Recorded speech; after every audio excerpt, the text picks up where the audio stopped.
And I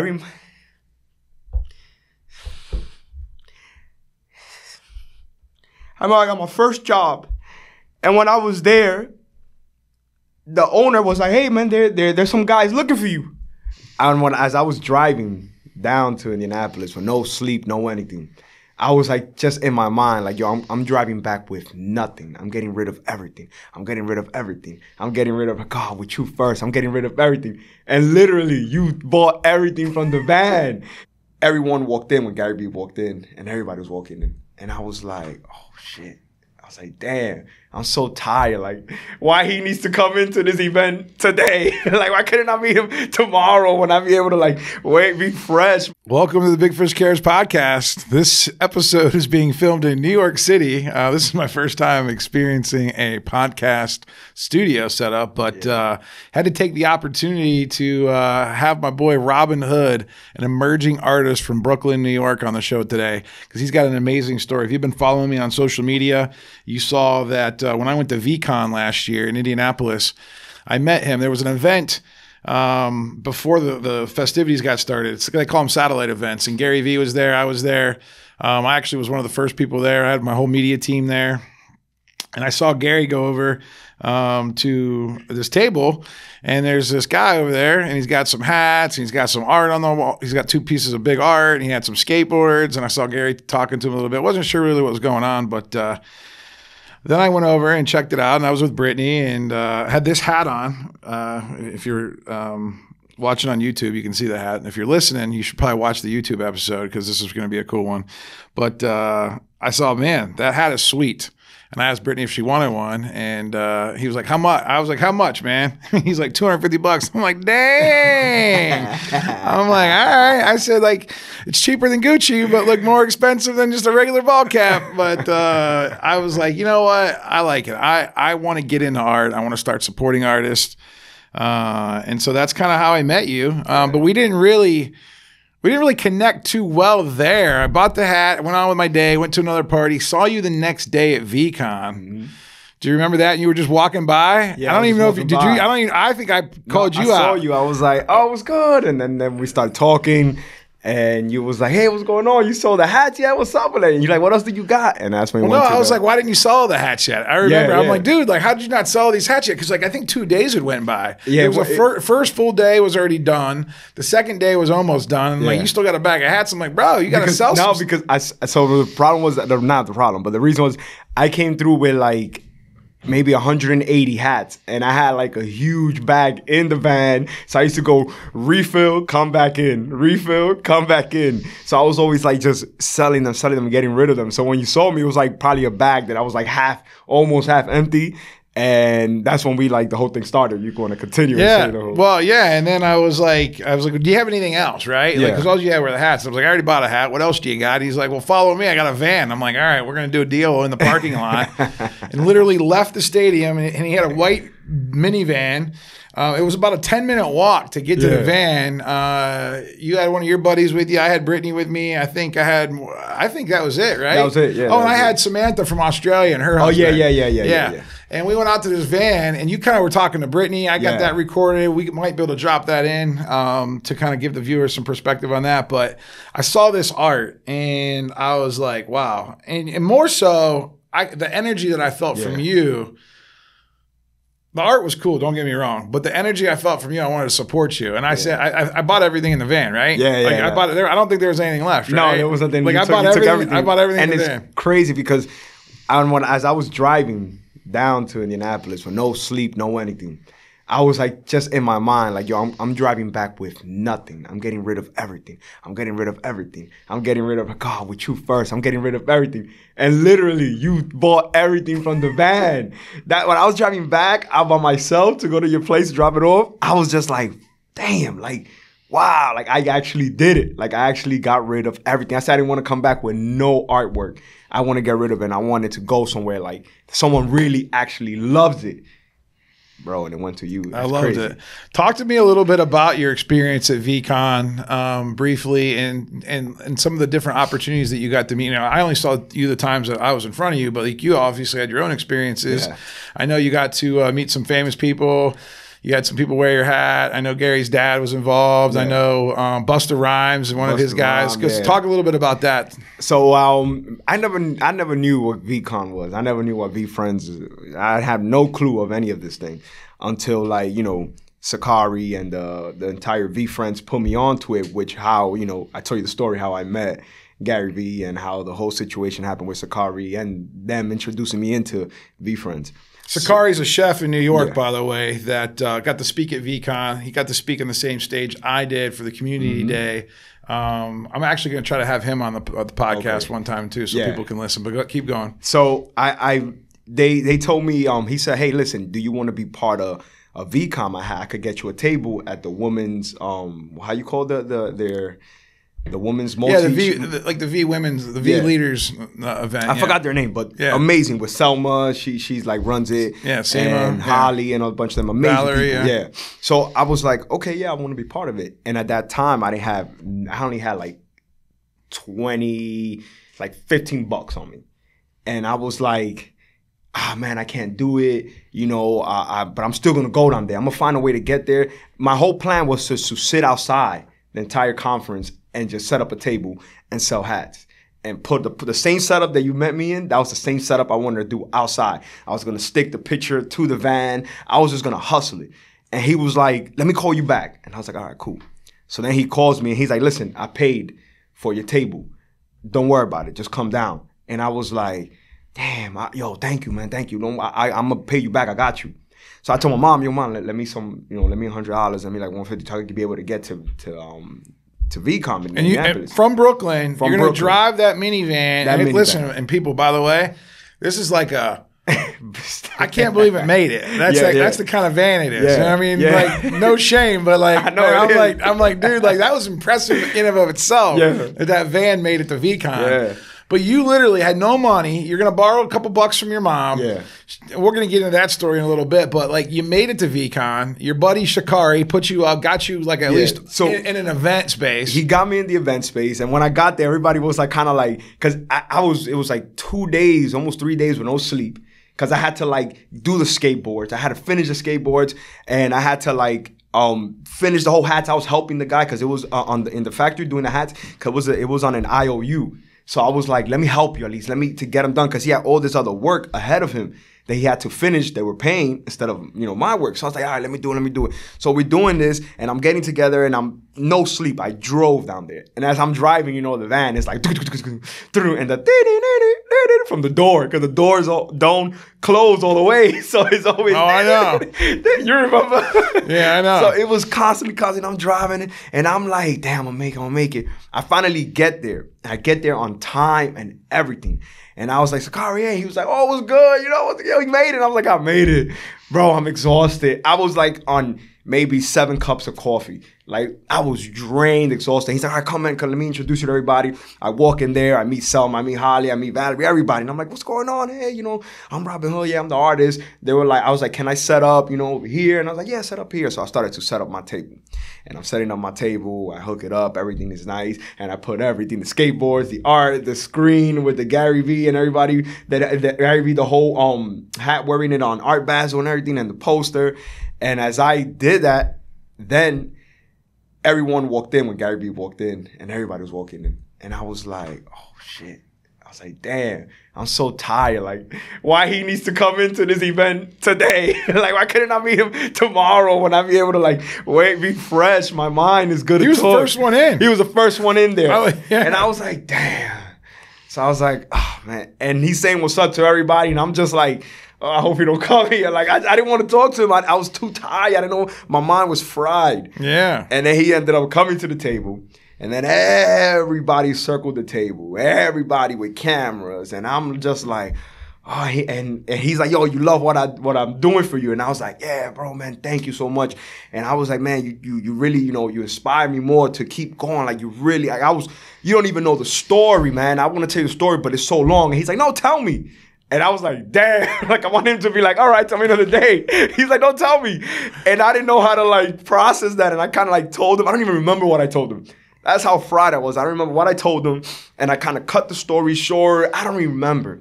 And I remember I gifted him a skateboard that, what's her name? damn, I forgot her name. Wait. I got to get her name because she is so amazing. That she actually paid for me to give him the skateboard.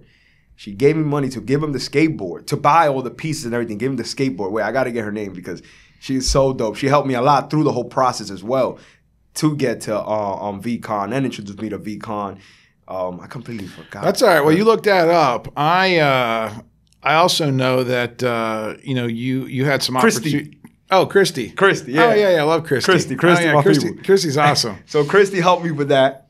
And, we give them a skateboard. I gave him the skateboard. And then he's there looking at the hats. His dad is there. Everybody's looking at the hats. And you there. And then as soon as, I'm telling the story and everybody's around, crowding, people started to get, interest. Like, yo, why, This is the guy with the hat. This is the one that he had the hat on the whole time in Art Basel. From Art Basel back in December 2022. 2022. Yeah. So and everybody... this is like 7 months, 6 months later. Yeah.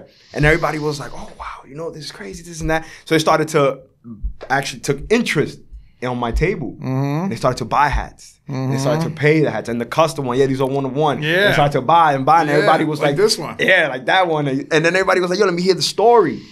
And then I started to tell them the story, and the story was already, other people coming up to me were like, yo, we heard about your story. And I was like, my story? Like, damn, and it was so funny because so many people were telling my story that I didn't even know, that the story was starting to take different turns. I heard that you was living in the street underneath a bridge. Oh, I heard that you, I was like, what the hell? Where did you get all this from? But it was pretty cool because it was like, oh shit, my story's being told out there without me even knowing. Mm-hmm. So that was an amazing event. So that event went through. Tell me about some of the other highlights of VCon real quick, because I really want to dive deep into kind of some of the backstory from before VCon, what your journey was like. I want to get to some of that, but I want to talk to me about some of the highlights of VCon. So then the next day, I remember I went and I met a lot of amazing people, a lot of amazing influencers from social media. And then you have a lot of companies that kept looking at me because I was walking around with this iPad with the video playing the whole time. I got the poster and the bag full of hats. And everybody was just like, yo, nothing that had to do with technology, just raw art, baby. Yeah. And I was just walking, everybody's like, yo, what's this? And I met a lot of amazing people in the Web3 space, a lot of food company, a lot of just a lot of connections that ended up wanting to work with me. And they were like, oh, that's the hat guy. That's the hat guy. Hey, yo, that's the hat guy. I got to get a hat from you. Yo, I heard your story. That's the hat guy. And I was like, wow. And got so much love from people there that I was like, and the greatness, one of the biggest highlights for me at VCon was the love I got. That of me being me, of me being just raw me, my loudness, my happiness, everybody just took that in and accepted me for me. And that I was like, that I left from there wow. I just had to change my surroundings. That's all. That's why I love VFriends and VCon, man, because it is just a happy place. It's a happy place, and people were just big kids. Yeah. And that's what I am. And I was like, oh, wait. It's a big kid convention. Yeah. They just announced where the next one is? Oh, no, yeah. Where is it? Wait, literally just announced it. We were talking about it yesterday. Yeah. LA. Oh, it's actually LA? It's going to be in LA, I think August 9th to the 11th. I think that's the date. It could be the 11th or the 14th. No, I got to look because now I'm snap. LA. Yeah, August 9th to the 11th. So that'll be cool. It's going to be in LA. And I want to touch on that. But there's two things that I remember. You were at the concert, right? The Busta Rhymes concert. And didn't one of the guys have your hat on during the whole show? How that happened was everybody was telling me once all this thing was ending, they were like, yo, you were everywhere. I remember the guy, the dancer, the news reporter dancer, Nick guy. And he was telling me, yo, you everywhere. I see you everywhere. I see your hats everywhere. And I was like, yeah, man, I'm just, I got to get it out there. Because in my mind was all I was thinking about, I need to pay the hat guy. You got some bills. I need to pay my mom. I need to pay my studio. Everything is on IOU. Yo, I got you. When I get back, I got you. And it was in the 2000s that I had to pay back. So I was like, yo, I got you. And The van, I still was paying for the van. So I was like, yo, I was telling you. How much did you buy that van for? For $3,200. Oh, my man, bro. My man. So it paid itself. Yeah. So that was the concert. So you got attention there. Gary gives you some attention. You got some more attention in the conference, the concert. A lot of people are talking about you. Didn't you also meet the guy from Shark Tank, Damon John? Yeah, Damien John. So how I got Busta Rhyme to get the hat was that it was his birthday. So I'm like, yo, I'm here hanging out with Selma, with everybody. With Seema. It's Seema. Oh, Seema. That's all right. I'm Selma. Seema. Seema's been on my podcast. So I'm hanging out with everybody, and I'm like, yo, I'm going to get my hat up there. And everybody's like, nah, you need. I'm like, yo, I'm going to get it. So I go, and I'm like, yo, yeah. And I'm loud. I'm from New York. I'm loud. Yeah. So they're like, yo, who the fuck? He's screaming like that. So and then this other guy was there. He was like, bro, I see your hat everywhere. I'm going to help you too. Yeah. And I'm like, yo, it's for your birthday. Yo, for your birthday. It's for your birthday. And they were like, what the? So then Split Star, he was like, all right, let me just go get these hats because this guy is too loud. And he goes, grabs the hat, looks at it, and wears it. And then he ended up hitting me up on Instagram like, yo, I love what you're doing. Let's work. So that's one guy that I'm also like, he wants to do like custom made things with me. So that happened. That was an amazing highlight. And then Damien, it was like, I never had a VIP. I didn't even had an entrance to get into VCon. I didn't have no entrance to get into VCon. Not because everybody was sending me so much tickets that I had to like erase. So they had to erase tickets. There was people from Australia sending me tickets. Yeah. Because Christy was telling everybody, yo, write the story. Everybody knew my story. And they were sending me so much tickets that they had to cancel because it wasn't allowing me to get in. Yeah, I got So I you. couldn't get in. And I'm like, how am I going to get in, bro? So Sakari was like, yo, I got you. And then every time we'll go to the corner, he'll take off his thing, give it to me. I'll put it on, and then I'll go into VCon. And all right, go ahead, let me through. So he was letting me through. And how I met Damien and all these people was that Jabari, his name is Jabari, he's this artist that he's really close with Gary Vee. And I was like, damn, I want to get into the, backstage so I could be able to, see who I meet. And he's like, yo, come on, just walk with me. So we was just walking, and we acted like he already had his VIP band. I didn't have none of my stuff. And he just said, yo, just walk with me. And we just walked in, we sneaked inside. Listen, you did that last year. Me and Cody, do you remember this? Cody's our producer of the podcast. Me and him snuck in. We actually hooked onto another influencer, Sheila Lazar, the first year of Econ, and me and Cody were backstage the whole time. Look at that. It was wild, man. Me and you are like the same. Yeah. I love it. So here's what I want to know. Part of the deal that we had, because I couldn't take all that art. You gave me an art piece that was as big as this wall. Yeah. There was like 2 of them. I'm like, I can't get this home. Yeah. I had my kids with me. I had my mother-in-law. Like I was like, I got no room. You're going to have to drive this thing back to Pittsburgh. Yeah. You came to Pittsburgh, okay? And I was like, first of all, I was a little nervous. I was like, is this guy actually going to show up? You know what I mean? Yeah. I was like, I thought you were a good guy. I could tell, but I didn't know you, right? I know you now, but I didn't really know you. And I'll never forget when you came over, I was like, all right, cool. I think we went out and I introduced you a couple of my other artist buddies, Brittany's brother, Mickey, the wrestler from Pitt. And I was talking to Brittany because the conversations were so good, man. You can obviously see that you have an amazing heart, an amazing story. And because I was going to get you a hotel because I was like, dude, I can't let some, Dominican guy, from the hood in Brooklyn stay at my house. I had like a little baby at the time. Yeah. You know what I mean? Like Evie was only probably 8 months old. And Brittany was like, we should just let him stay the night. And I looked at her, I was like, are you sure? And I was like, sweet, man, because you and her really connected. I don't know what you guys talked about, but you guys really connected. That meant a lot to me, man. It was honestly, it was like the like I feel like we was in a dark place. Like we've been in dark places, and just like you have. Oh yeah. And we was able to see the light. But the thing was that as I've been healing through my journey, she was also kind of like looking up to man, this guy takes risks that she probably was like, I wanted to do these things. So we connected. Like I felt that energy, that vibe was like, yo, your big brother, I'll show you the way, or I got you. Don't worry about it. Like she felt that from me. And that's why I felt like we both connected like that. And then I remember we went and got coffee in the morning. Because you were going to be heading back out. And I had something, I don't know what, I think God sent me a message that says, I need to ride back to Brooklyn with you. That was crazy to me. I was like, and it came to me and I'm like, and I asked Brittany because I knew this was crazy. I was just gone in VCon, that's a high energy conference, running around like a chicken with their head cut off. I think I had another trip. I think I had a vacation planned. Yeah, you had the vacation when you came we back. were going to the silent. I think we were going to the silent retreat or something like that. Yeah. And so I was like, man, that's a lot to be going away. And but she's like, yeah, man, go, because like you have a special energy about you and a spirit that she like knew that. I think I needed that. Yeah. And but before we left, she wanted you to do a yoga with her. Yeah. Do you remember that? Yeah, I remember. She wanted to come with the trip with us so bad too. Oh, yeah. She wanted to come through. And I did yoga, and that was like, I never done yoga. Never. That was the first time ever. And it was so dope, you know, it was so cool, like doing yoga, which I want to continue doing it, you know. I haven't done it again because, you know, I don't know. And you did it with her teacher, who's Shika. And yeah. And Shika is a student of Guru Dev, who's an Indian. He's the guy that started the Art of Living Institute. And I'll tell you some of that story at another time. But so we ended up getting in the van and we rode 6 hours, 7 hours over the middle of the night to Brooklyn. Honestly, that meant a lot to me, bro. Dude, it was awesome. Like you doing that was like, what? Like you didn't have to. No, I wanted to. Though. You left your baby. I got in that van, bro. I got in the front seat of that van. I mean, we were. Oh yeah, the beeps were going on. It was a road trip, man. Like that was cool though.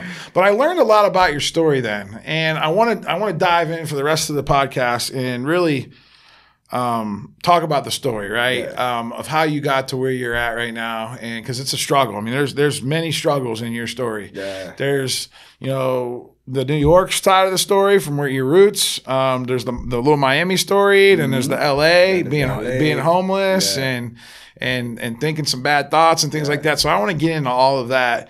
If you guys are getting value out of this podcast and especially this episode, like, comment, subscribe, man. We need some more viewership so that way we can get a more amazing guests like my boy Robin Hood. But Robin, tell me where it all started, man. Tell me what life was like growing up in Brooklyn. Tell me some of the struggles and the ups and downs, growing up as a kid. Well, in Brooklyn, I grew up in Williamsburg when it was Brooklyn, and not what it is now. So it was like the 90s or 2000s around there. And it was like really heavy on the mob, mafia, on the gangs and violence and all of that. So like if you used to go to Bedford was just all factories, and the East River was like a dumping ground for like people to, they used to dump bodies there. And we're like, 13, 14, 15, seeing these things. And it was always going to sleep. It was just shootouts at night, coming out. It was like either in the building there was blood or in the streets and things like that. And I remember it was us coming out of basketball. We was probably like 13 years old and seeing like a woman in the garbage, like, stabbed to death. Things like that. That was the neighborhood we grew up in. And it was, cab driver. You wouldn't see no cab drivers. They wouldn't cross from Manhattan to Brooklyn because they were getting, robbed and shot. So I grew up in that time, that era. And I grew up in a very abusive home, and it was like that in school. I used to get picked on and bullied. Then come home, I used to get picked on and bullied by my father. So it was very like that. It was constantly 24/7, and this is why I'm so now it's just it's happy, because it's like I feel like I lost a lot of that childhood, trying to whole happiness and growing up. I grew up with hand-me-down clothes. I grew up with barely any toys or things like that. So it was like, the toys I got were from the factory my father worked in. I had to play with batteries and become creative, put capes on the batteries, things like that. And one of my outlets for everything I went through was drawing. I never went to school for it, never did any of that. I just had it in me. So I used to look out the window, which was looking into another building, the backyard. So it was our buildings, and then it was another building, another building, another building. And I used to just sit in this window and just draw. I used to just draw. And it was like an escape for me to just not, it's funny because I used to say everybody wanted to get out the hood. That was our hood. Everybody wanted to get out of it. But now it's people want to live in it. It's crazy how it got so gentrified. Now they want to live in it. But yeah, I grew up in that era. That was my escape: painting, drawing. So it's drawing only. Yeah, no, I mean, I get that. I mean, that's awesome that you had that, and I could see where that creativity would have came from, coming from nothing and not having nothing. anything. I had to imagine. How did it make you feel though? You talk about your dad, abusing you. Was it just verbal abuse? Was it physical? Well, it was more verbal. There was some physical into it. He'll hit us with those belts to lift weights. Yeah. He hit us with those. And do you have brothers or sisters? I have 3 sisters. 3 sisters. Are you the oldest or youngest or I'm in the middle? I'm in the middle. Okay. My 2 sisters haven't forgiven my father. Well, my 3, they haven't really forgiven him yet.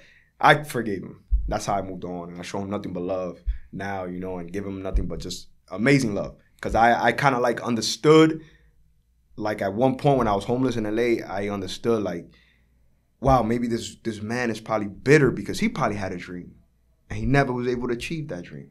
So maybe that's why he's bitter.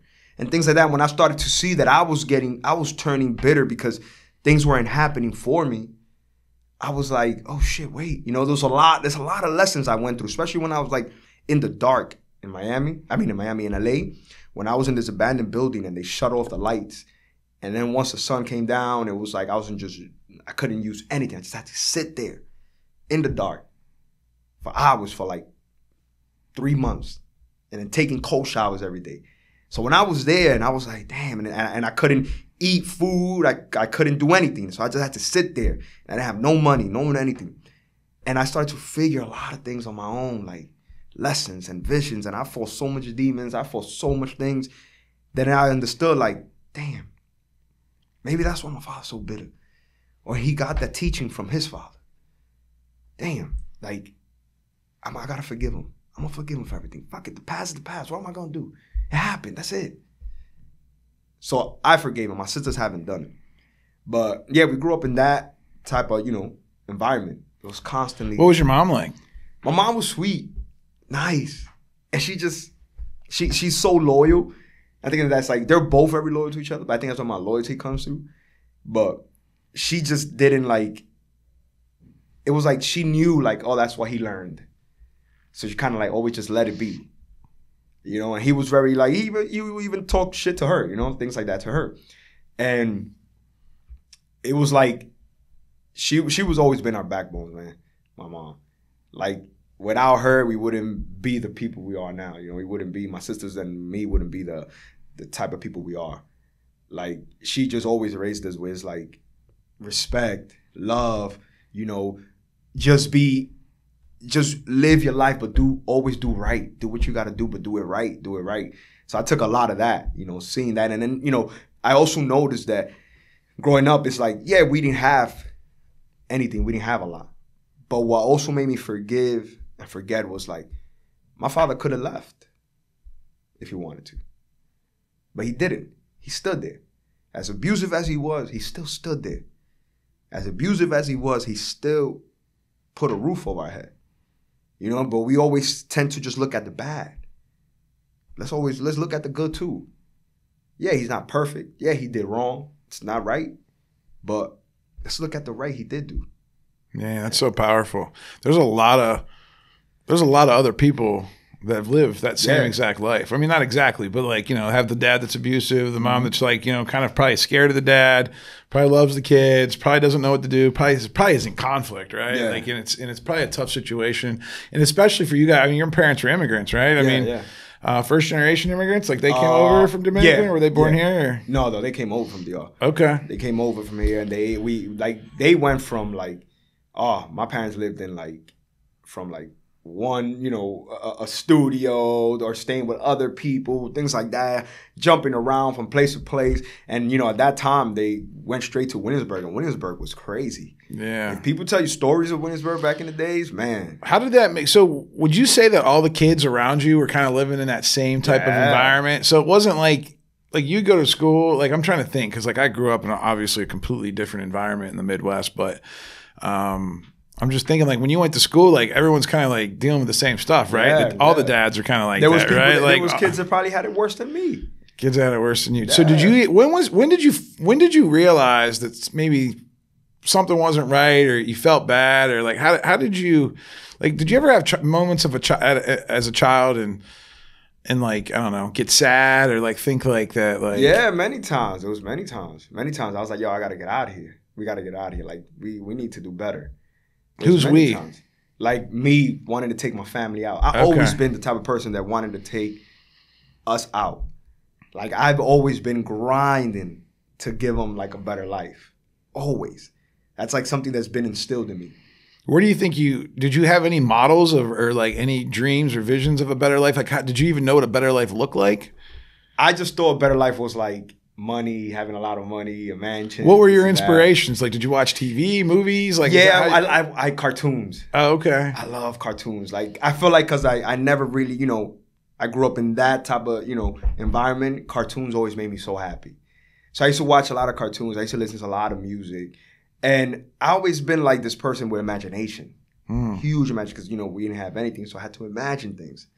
And I always had this huge imagination. And never really, like, looked up to another role model or this and that. Or, I always kind of just saw things.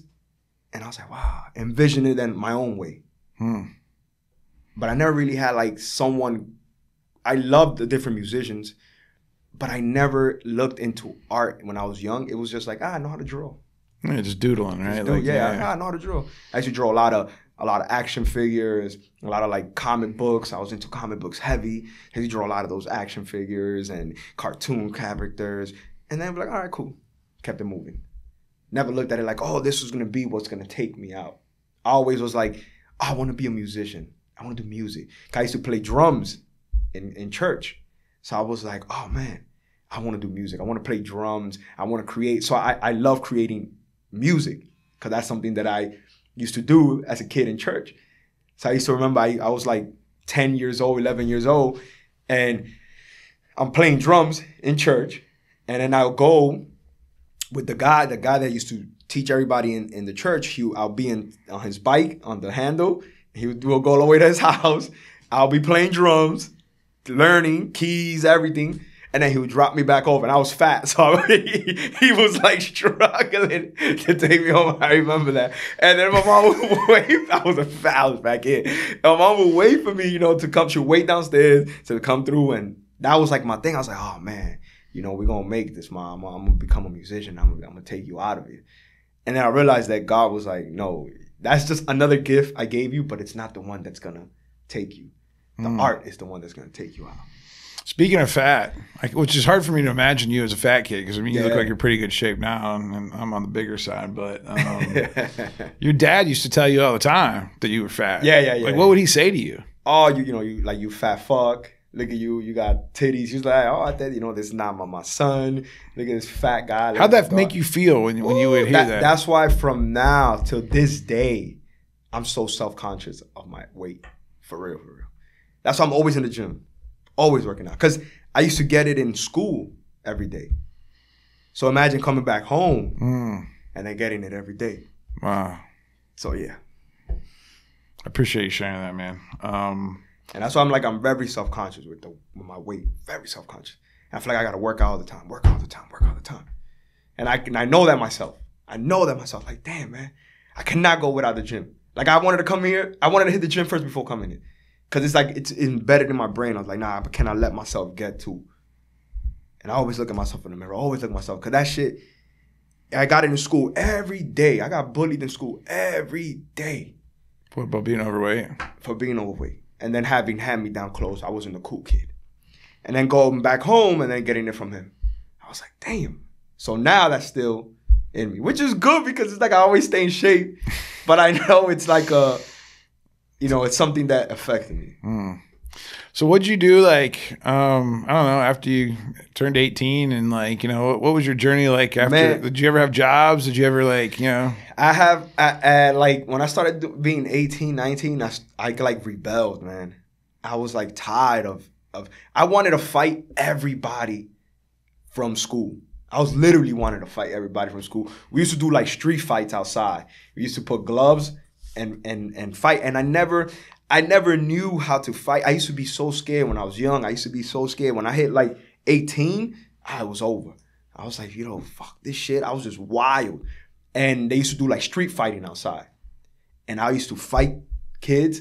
They used to like pick on me that I knew. And I used to destroy these people. And I was literally looking for everybody. And then I remember at one point, the guys, the drug dealers from the neighborhood, they wanted to like take me and put me into boxing. Because they were like, bro, you fight like Mike Tyson. You're an animal. And I was like, nah, I don't want to do fighting. I want to do music. And I always thought about that. Imagine if I would have been a boxer. But I had so much rage in me that when I fought, it was to like kill. Wow. And we used to do that every time fighting. And then I got into like the street life. I was out there wilding out in Harlem, doing a bunch of crazy things in Harlem. And then as I got older, I got into like the whole drug game and started getting into that and started just hustling in the streets. And it just kept going until like I finally had like a spirituality awakening. What was that like? When was that? 2017. What happened? 2017, I traveled. I never traveled in my life. I only been to Miami. Never been anywhere else. And I didn't even know what depression was. I didn't know about any of that. I was just like, I was just living. I didn't care. I just wanted to make money, have cars, hustle, women. That's all my mind was. And then my friend, he always used to tell me, oh, let's go out. Let's travel. And I was like, all right, cool. So I was doing a bunch of like, I was hustling, doing a bunch of stuff. And I had a little money there. And I was like, all right, let's go travel. So we took a whole month and we went to Europe. We went Europe, Asia. And when I went to Europe, I was just like, holy shit. Like, it was my first time stepping out of like New York. My mind was like, what the fuck is this?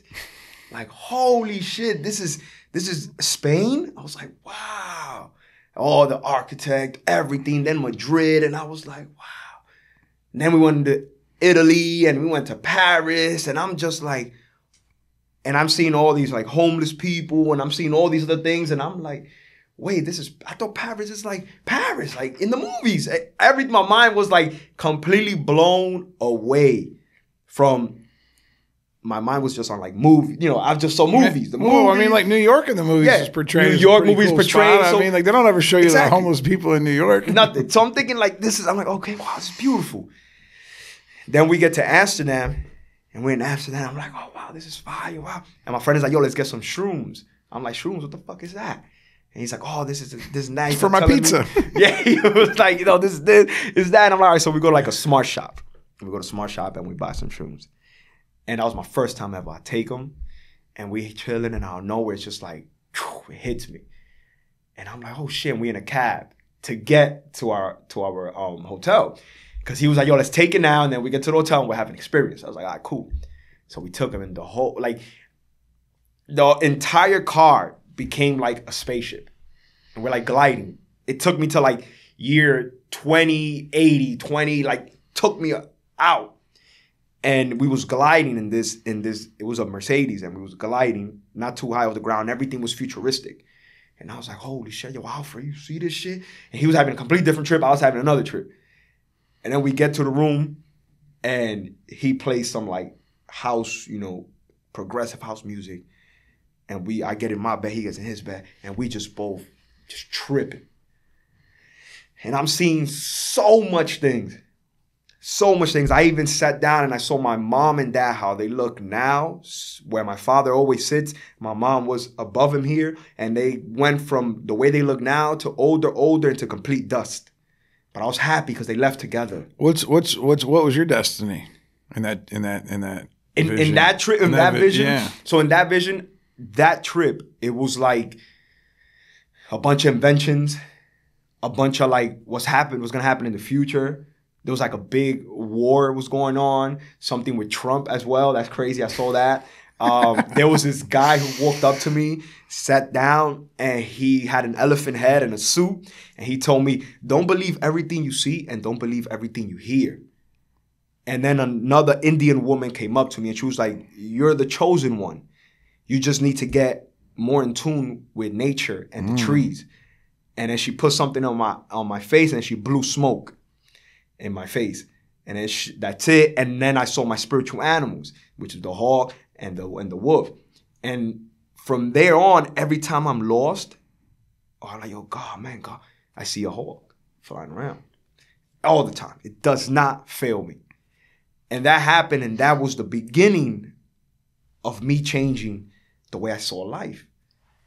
And then I did like 2 more trips after that.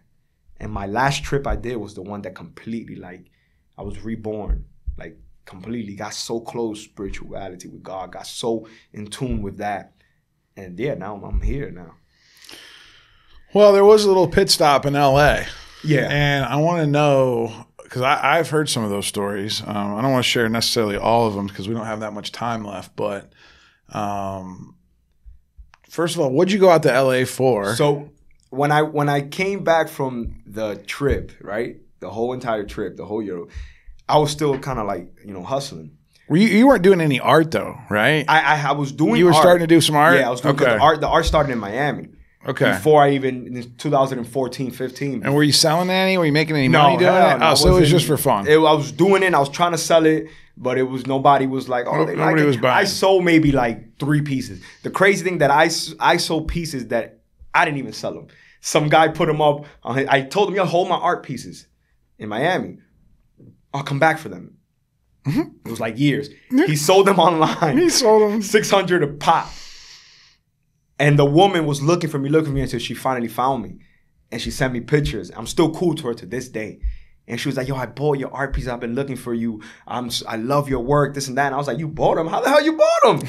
I didn't. And she was like, on this website, this guy. And I was like, damn, they know my situation. They didn't even give me $1. They didn't give you no money for them either. And she sent me she does like jewelry. So she sent me a bunch of like crystal jewelry, things like that. And I'm still friends with her to this day. It's crazy. So what made you decide to go to LA? So LA, I told this woman, this friend of mine, she had this shop. And I was like, hey, I had a bunch of art pieces. I was doing my merch. I always been doing this grinding, but I never really focused 1,000% on it. And I was like, let me fix her whole shop was like destroyed. I used to do construction when I was a kid. Like young, not a kid, but like teens. I used to do construction and all that. So I was like, let me fix it. And then let me have it at least for like 2 months. And she was like, okay. So I fixed this place up. And then I started putting all my art pieces on the wall, everything there on the side of the right merch, all that. So I'm there at the store and I'm just, open it up, nothing happens. Close it, open it up, nothing happens. People come, like, $10, $20 here. And I'm like, damn. So one day I'm just sitting there, I'm at the store, and I'm like, something kept telling me, yo, go to LA. Like a vision, go to LA, go to LA. And one day I'm putting on the Spotify and I'm just letting it play. And I don't know where California love. Dun, dun, dun. I was like, oh shit. And then still Dre. That's a sign. And then Tupac. I'm like, that's a fucking sign. Let me go online. Let me see the flight. Look at the flight. A 2-way round trip, 180. Where do you see that? To LA, 180? 180. Yeah, it's cheap. I was like, all right, I'm gonna book it. And then I remember I met some dude out there way back when I went to LA one time with these other musicians. And I told him, yo, I'm coming to LA. Can I, crash in your spot, blah, blah, this and that? He's like, yeah, come through, all right. So I went to LA, and I was like, I had a great time. I loved it. It was beautiful. And I was like, damn, man, I really want to come out here. Then I had this friend that he was my friend before, but we like fell off. And then I bumped into him again in LA. And he was like, bro, if you want to come, to LA, I'm like, yeah, man, I've been thinking about it. I've been really wanting to come out here, kind of like really pursue my music and pursue the art, really push it, like merge it together. And he's like, all right, come down. Like, you could stay in my spot. I was like, all right, cool. So I fly back to New York. And it's again, opening up, hustling drugs, opening up the shop, selling drugs. And I'm like, damn, man, I don't want to be here. I don't want to do this no more. Like, this is not me. This is not me. And I had like a 2017 Dodge Charger, everything. And I was paying off.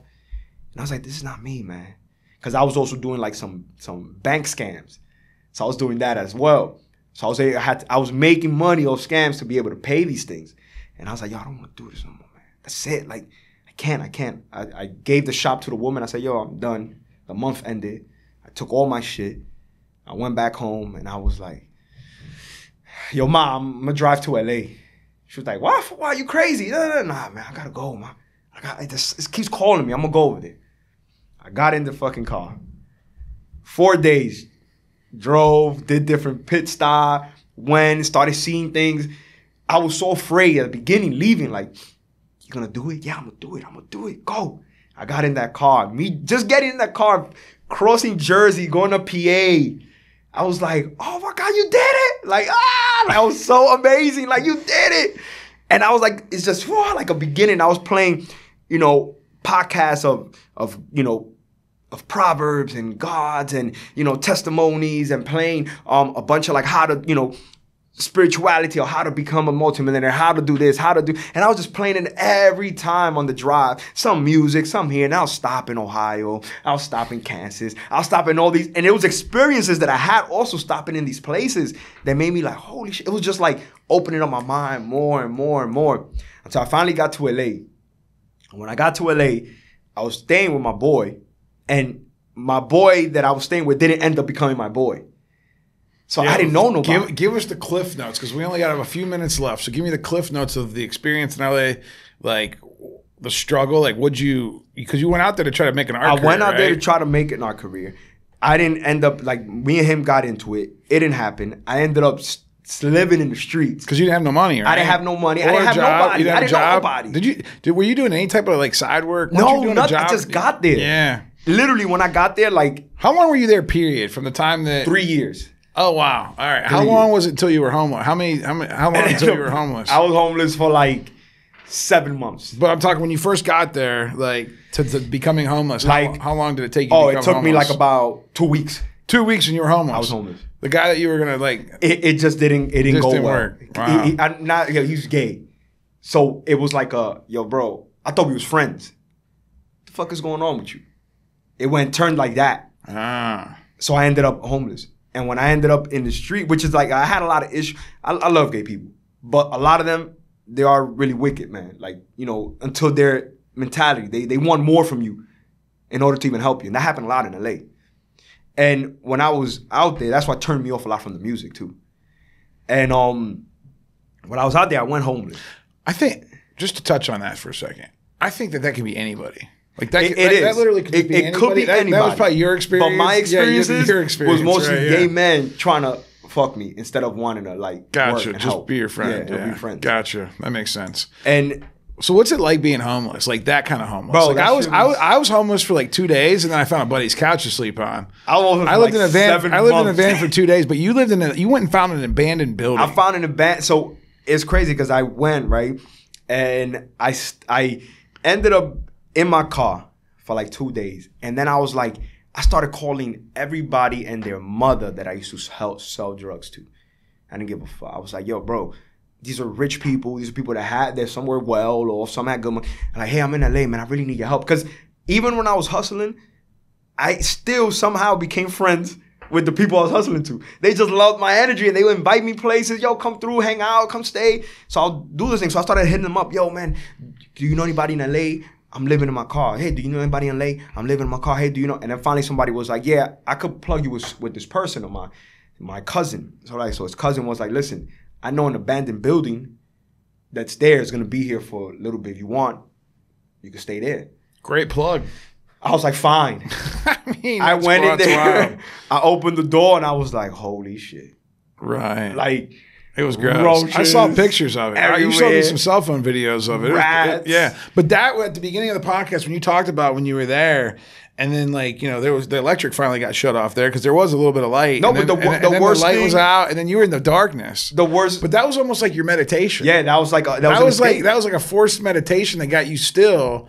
That then was able to give you more perspective on like what maybe your father dealt with, and about forgiveness and that's kind of why. It gave me a lot of perspective on like people. Even when I got repoed, that was like one of the hardest things ever because all my shit was in my car, and I got my first job, and I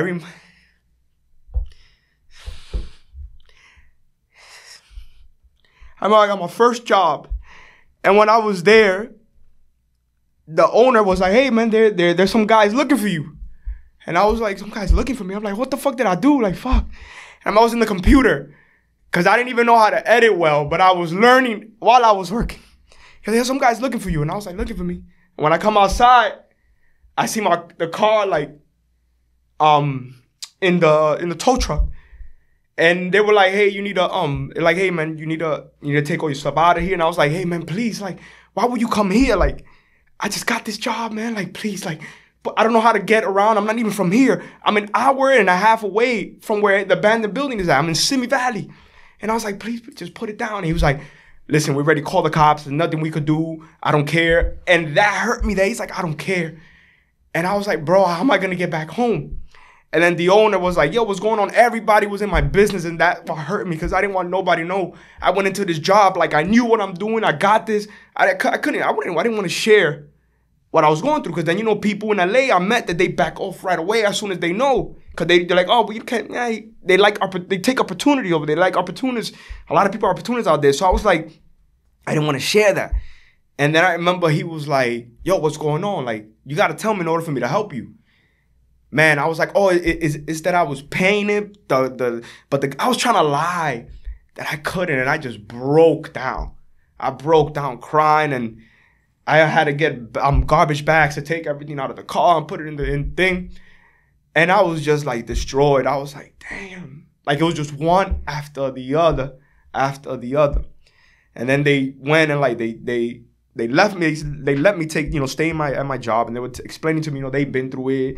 They told me all the situation. They're like, yo, you know, we're proud of what you're doing, this and that. And then when they, you know, work finished, his daughter dropped me off all the way in LA, and I was just broken, bro. Like, I was like, damn, that was one of the hard times as well. And then the lights went off, so it was just like back. Man, a lot of adversity that you've overcome, man. And some of your stories are amazing. When I was down at your apartment, and I know we got to wrap this up, but your art, it reflects a lot of that pain. Yeah. And like that, and that's when like I finally realized like what art's all about. Like, it can reflect pain, it can also reflect hope and inspiration. Yeah, but at that point in your life, these last few years, you've been painting about your pain. Yeah, man, it was an escape. It was an escape. Even when I remember in the dark, in the weekend, when I didn't have no light, that was like my escape. I couldn't use my phone. I had to like hold on to it, or I'll go to Starbucks and charge there. I'll get my computer and I'll charge. I was looking for work everywhere. I'll be in Starbucks. Yeah, do you know how to build a website? Yeah, I know how to build a website. I didn't know how to build a website for shit. But I was on YouTube learning. Learning. I was like, well, here's what I love about you. You know, you were telling me, you know, over the summer, you've been teaching in schools, man. You've been helping kids, right? Tell everybody, because we only got a couple minutes left. Let everybody know what you're doing now, what the future looks like for Robin Hood. Because of everything I went through, I always wished, as I was going through this, that people were actually gave a fuck and actually wanted to help, not to gain something. And as I went through my whole life, I started to realize, damn, everybody never really wanted to help. It's either help when you pay me or something. So when I got back after the whole journey, the 4 years out there, then I moved to Switzerland because the whole pandemic, I went homeless. I lived in Mexico for 4 months. It was a journey. When I came back, I was like, you know what, man? I'm gonna start giving to the youth that grew up like me in the hood, that don't know anything. I learned so much throughout my journey of finance. I learned so much of like entrepreneurship. I learned so much of just risking and confidence, doing what you're doing, how I got myself from nothing to where I'm at now without nobody helping me. Like, I got a lot of help, don't get me wrong, but like nobody like personally that I knew to like, yo, I got you. And when that happened, I was like, you know what? I'm gonna create a program that healed through art. I healed through art. So I'm going to help other kids heal their trauma through art, through colors, find their gift, and then help them turn that into a brand. How can people support you? If they're listening right now and they're impacted by your story and they want to help support you, what's the best way to do that? Man, buying hats, the It's All Love, baby. Buying my art, sharing my stuff, you know, and being good. Just be good. Just be nice, man. I want to try to figure out how to make a documentary or like a movie about your life. Yeah. I really feel led to do that. So if anybody's listening that wants to help me with that, I'd appreciate, you know, an email or something like that, because I've never made a movie before. But I got a lot of good footage of you. We got a lot of good stories. We got this podcast recorded. Where's the best place for people to find you? What's your Instagram handle? Instagram, YouTube, Twitter, everything. It's Robin Hood. That's it. ITSROBINHOODD. And, you know, just like follow the journey, because honestly, it's like the vision God has given me is to really, like, I'm going places because of everything I went through. And I'm going to like shift the world a bit, change the world. And I see it. I saw the vision, and I'm going to do it. And the greatness is that God is putting amazing men in my life, like you, Gaudi, Anthony, to really help me change that. Because you can't do it all by yourself. And that's one thing I want to teach artists, that it's like, stop being so egoistical. Stop being so prideful. You got to kill that pride, kill that ego to be able to get to the next level. Because that's the only way you're going to find peace. And I had to murder mine when I went through everything I went through. I had to. There was nothing else you could take from me. So I came out of that fire like just light. That's how I've been. Well, I appreciate you being here. This has been a great episode. Again, thank you so much. That's all I got. That was an emotional episode. We'll see you guys next time on the Big Fish Carriers podcast.